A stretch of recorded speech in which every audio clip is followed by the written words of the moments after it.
Hello again to another Agricolor React, and today we will be watching what was gaming like in the 90s from Dawnward Trust. And the 90s is the time when I did play games, and then I stopped, and then I started again. But in 90s, I was a kid, and we did had some gaming consoles. I think had Atari from my cousins, and you had to use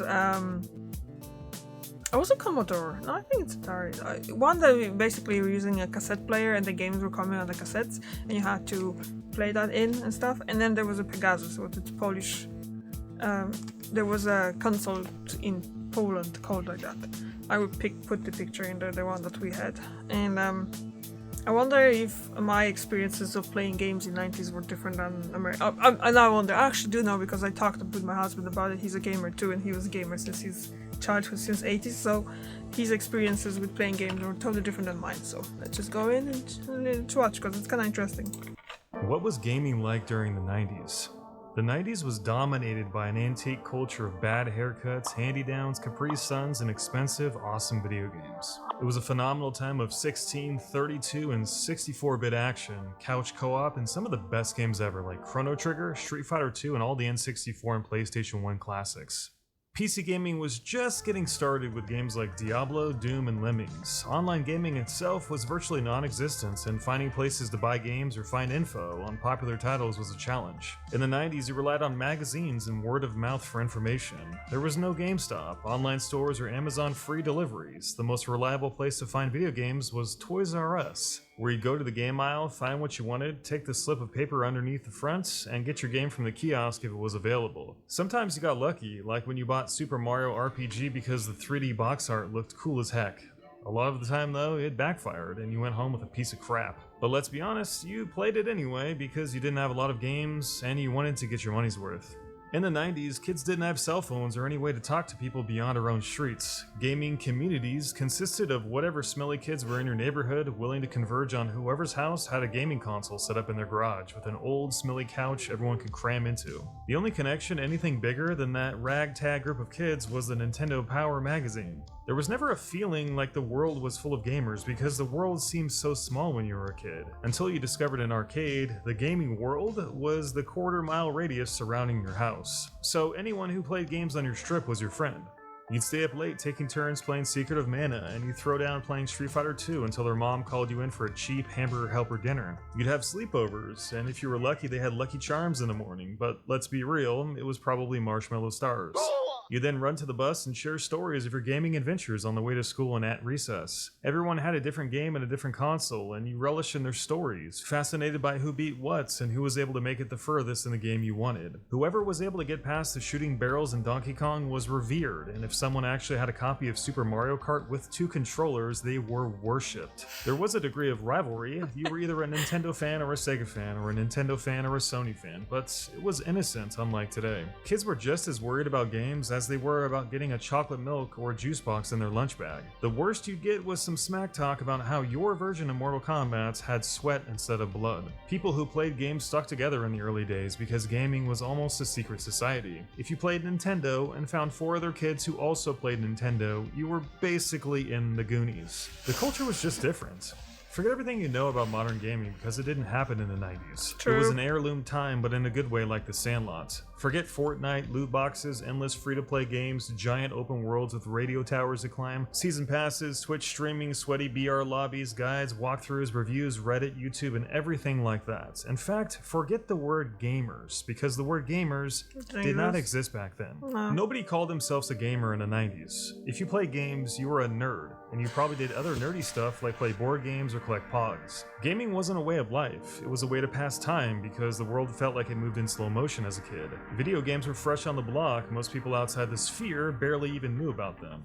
The only way you knew about Wolfenstein was if you got detention on purpose by pulling Stephanie's ponytail just so you can be in the room Yeah, I with the played one that game in computer 90s. they had in school for the afternoon. PC gaming had barely gotten off its feet. Only a handful of people actually knew the existence of Oregon Trail. Doom didn't come out till 93, and the late 90s would just barely see the start of crude online forums and rudimentary chat rooms like ICQ. And only if you were lucky enough to hold the phone line hostage while you dialed up to the cardboard speed internet your family had. No, the 90s was more or less defined as the rise of the 16 and 32-bit console era, as well as the proliferation of the local arcade. But still, it was far before anyone took games too seriously. It wasn't until the late 90s when the boom of the RTS, BattleNet, GameSpy, and more sophisticated console games came into the scene that people actually started talking about gaming culture. Playing video games was something you did, not necessarily something that defined you. Today, people build their entire lives around it. We were just as happy to go outside and play wiffle ball on the streets or have epic water gun wars. We rode redline bikes with chromies. We had real birthday parties outside in the backyard where we chomped on Big League Chew and slid down the slip and slide.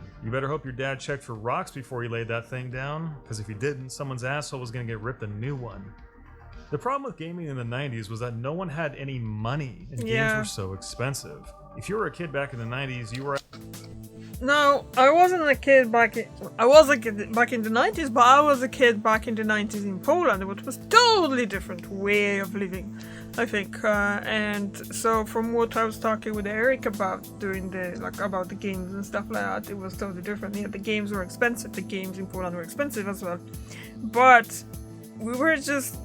for some reason, the bootlegging was kind of more prevalent in Poland. So most of our games were either loaned from some people we knew, from like kids that we knew and stuff like that. We were exchanging games, or we just had a kind of legal copy. So yeah, that too. At the mercy of your parents. But chances are your parents probably didn't have any money either, especially for games. Games and consoles were so expensive, the only hope you had to get one was to wait for Christmas. Put it this way, it was more rare to see a console in someone's house than to see a pool in their backyard. Just think about this for a second. Games and systems cost the same now as they did back then. You think $60 is a lot for a game today? Try spending $80 for a copy of Pilot Wings on the N64 when the minimum wage was $3 an hour. That same game today would cost $150. The Sega Saturn was $400 in '95, which is over $750 adjusted today. If you really wanted to buy a game, you were outside in the heat of the summer, setting up a lemonade stand, sweating your ass off, begging for someone to come by and give you a quarter for that watered-down Kool-Aid you were selling. Families barely had enough money in the 90s to get by, let alone shower Jimmy with a bunch of new video games that were already incredibly expensive. But there were two things that we could do if we wanted to play games at any time: game rentals and going to the arcade.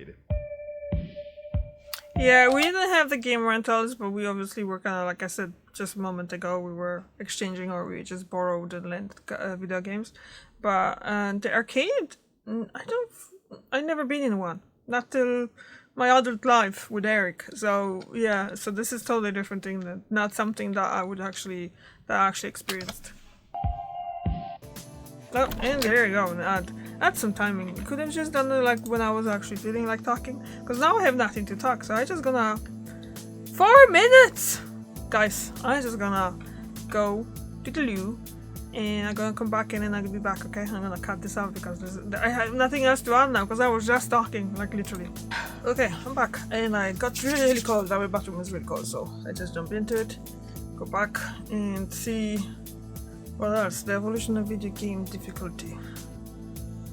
Yep, definitely more difficult back then.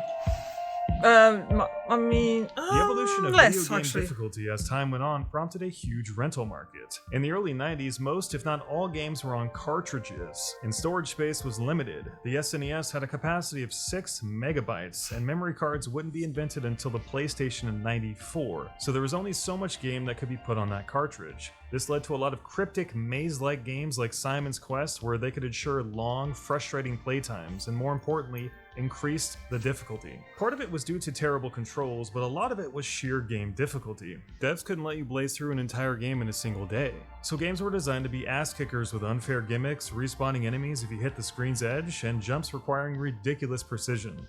A lot of games were based off a lives and continue system, which made sure that the small storage space could be used efficiently. If you ever played Teenage Mutant Ninja Turtles on the NES, you know exactly what I mean. With horrendous difficulty spikes, marathon marches before checkpoints, and terrible controls, most games could not be beaten easily. Thankfully, in the 90s, external memory cards allowed for permanent save states, but that of course inflated the already tremendous cost of buying a video game console and all the accessories you would want. Because publishers were pretty much in direct competition with the rental market, games also had to be hard enough so kids couldn't finish them during rental periods. Every town had a movie store where you could pick up a game for a day or two for a couple bucks. The rental market was huge, and Blockbuster Video opening in your area was a godsend. But the companies who made the games didn't want you to go there and rent them because they'd lose out on sales, potentially, so they made them hard. Hard enough to where there was no way in hell you'd finish them before you had to run it back to the movie store. Why make a game that's easy enough to be beaten in a day? They'd never sell any games that way. The movie store could simply buy 2 copies and rent them out to 85 kids. 85 sales Nintendo would never get. That's $5,000. And that's just one game in one store in one tiny city in California. Multiply that $5,000 by every game in every movie store in America and you can see how much money was up for grabs. Console games were also competing with arcade games, so they had to provide value that competed with a quarter. This, in addition to the rental market, resulted in games being hella hard and hecka frustrating. Games were so hard and information and help so unavailable that it led to one of the most necessary but blood-sucking industries ever, the video game tip line. Remember, there was no internet to tell you how to beat a level in the 90s. If you wanted help, you had to know someone who could help you, or you had to buy a Game Genie and a Game Genie codebook, or as a last resort, call a video game helpline. For 90 cents a minute, you could call helplines and ask them any question about any game ever made. Yes, live on the phone. But remember, that clock is a tickin'. Lost your way in A Link to the Past? Can't figure out where to go in Secret of Mana? Want to unlock all the secret characters and eternal champions? Trying to finish the Water Temple in 1999? Trying to finish any point-and-click adventure game ever made? Can't figure out how to beat Psycho Mantis and Metal Gear Solid? Yep, you needed help. Game FAQs wasn't founded until 1995, but even then you probably didn't have an internet connection anyway. God forbid, even if you did, Grandma was about to call, or so Mom would say, so you could never hold that phone line hostage anyway. So the only thing you could do was sneak off and call the hotline when Mama wasn't looking. For the price of your entire month's allowance, you had access to a certified gamer god who had all the secrets in all the games. They did everything, from walking you through dungeons room by room, to unveiling Easter eggs, guiding you to all the hearts in Zelda, to exposing all the cheat codes and exploits in any game you wanted. And for the really cryptic stuff, they'd even mail you map guides. If you were stuck on the Air Castle in Phantasy Star, you could call up Sega's hotline and they send you a step-by-step walkthrough of the joint. It was like stumbling onto Jesus as a kid, except no one had the money or permission to call these companies. So you called and talked as fast as you possibly could so you wouldn't rack up a fat bill. And when someone came on the line and talked at a turtle's pace, you immediately hung up and ate the 90 cents. Fondly do I remember stealing my mom's credit card and calling for help in Simon's Quest. You know, the part where you had to face a wall while crouching and holding up a specific orb for a certain amount of time to get transported to a new area? Remember, there were no save states in most games. Most games had password systems that would send you back hours from where you actually were. So it wasn't like I was going to shut the system off. I needed help now. And no one in the world knew how to get past this wall in Simon's Quest better than the Nintendo Power Hotline. That shit was incredible. Gamers did have a little bit of help when magazines came into circulation like Nintendo Power and EGM though. Nintendo Power was a literal Bible for kids in the 90s, offering articles, news, walkthroughs, and even reviews of games if you were I think I made a mistake making this, watching this on my own. I should have watched that with Eric. lucky enough to have a subscription. You could even write to the author and ask some questions if you were stuck on a game. These magazines were the only contact kids had with the outside world, so when you got one in the mail, you crapped your pants. It was luck of the draw if the new issue had the games you were interested in, but magazines were the only way to find out anything new about games getting released, so you pored over every page regardless. Before the internet, you needed advertisements to tell you about the new features of products or new games, which is kind of ironic if you think about it. Oh look, another ad. Goodness, but yay. At least there's this short one. It's only 15 seconds. So yeah, we can talk. Yeah, I should have kept that for Friday to make a reaction with Eric, because he's big into games, obviously, and he always been. So he will probably know all of those games and all of those things that the man is talking, and definitely probably played all of those games that he's showing. So yeah. Another long ad. So they start doing the short one and then they have the long one. Ay ay ay ay ay.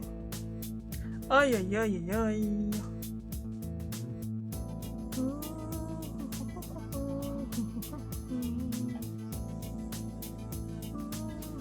How much time left? Alright, I'm just gonna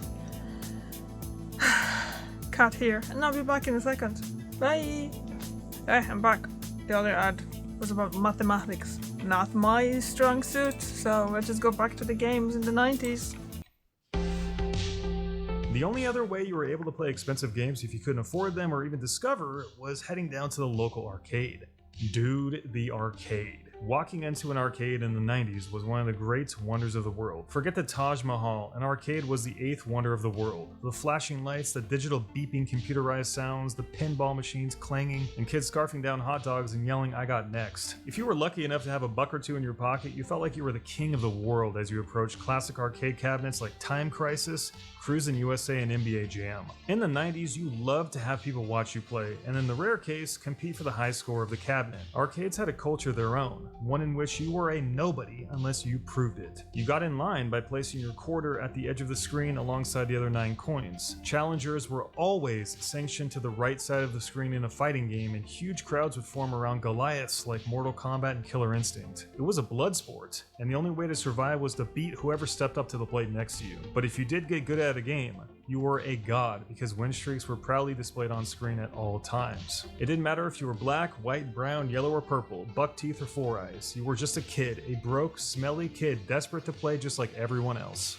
Battles would rage on for hours while kids would teach each other moves, share stories, and go on fat win streaks, until some 4-foot Asian kid who could barely see over the joysticks slammed you with a 32-hit combo like he just materialized out of the Wizard movie, silencing the crowd and claiming his throne at the top as he finished you with a rare fatality no one had ever seen before. So titanic was the blow that you staggered back in a moment of pure amazement and embarrassment, bowing to your new Baraka overlord. Arcades in the 90s were a cultural icon. As the 90s went on, video games aged like a fine wine.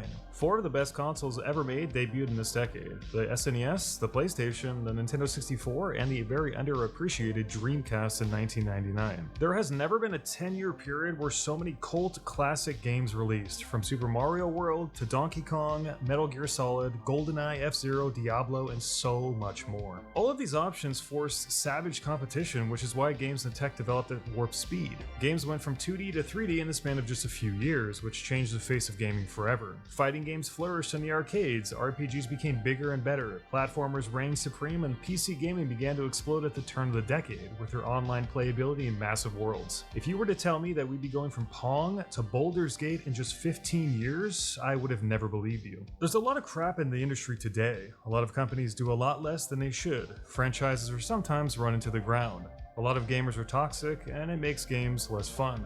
And things are chopped up and spit out so unfairly that it looks like they're purposefully trying to steer the industry in the wrong direction sometimes. But if you told 8-year-old me in the mid-90s that we'd one day have a game like Apex Legends or PlanetSide 2 for free, I would have damn near exploded right then and there. I didn't play too much of PlanetSide 2, but the idea of a team-based MMO shooter with gigantic planets, immersive 3D graphics, and futuristic sound design that is completely free is something we often take for granted in the grand scheme of things, I think. Games have come a long way, and looking back into the mirror of the 90s, the controls, the mechanics, options, graphics, storytelling, and creativity are night and day to what they used to be.